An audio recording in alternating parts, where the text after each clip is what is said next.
Hello guys, it's me again, Sarah S, and welcome back to my channel.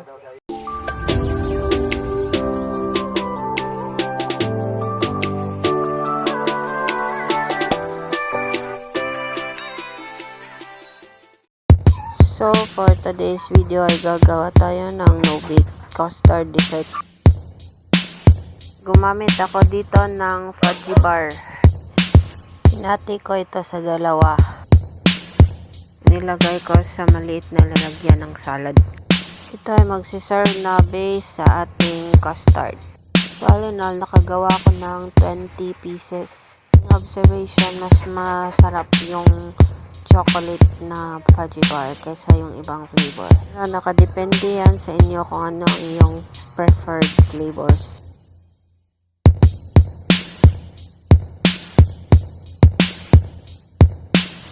So, para naman sa custard, naglagay ako ng 2 tablespoon ng cornstarch. Nag-add ako ng 1 pack ng Mr. Gulaman, unflavored at yellow color. Lagyan muna natin ng konting evap para hindi tayo mahirapan sa pagtunaw ng mga ingredients. Dahan-dahan nating i-add ang 3 itlog.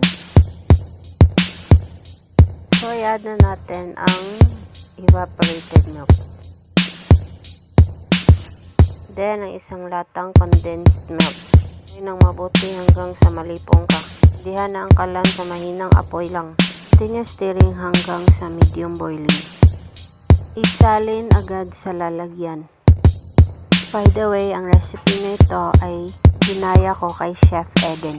Follow na rin ang kanyang Facebook page. Sigurado akong marami kayong matutunang no-bake recipes. Refrigerate natin for 2 hours or overnight. So, dito na tayo sa tasting portion.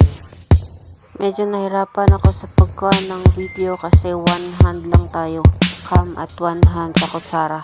So, as I was saying, mas prefer ko ang choco na fudgy bar kaysa ibang flavor. Pwede rin kayong gumamit ng crushed Oreos or other biscuits para sa inyong base.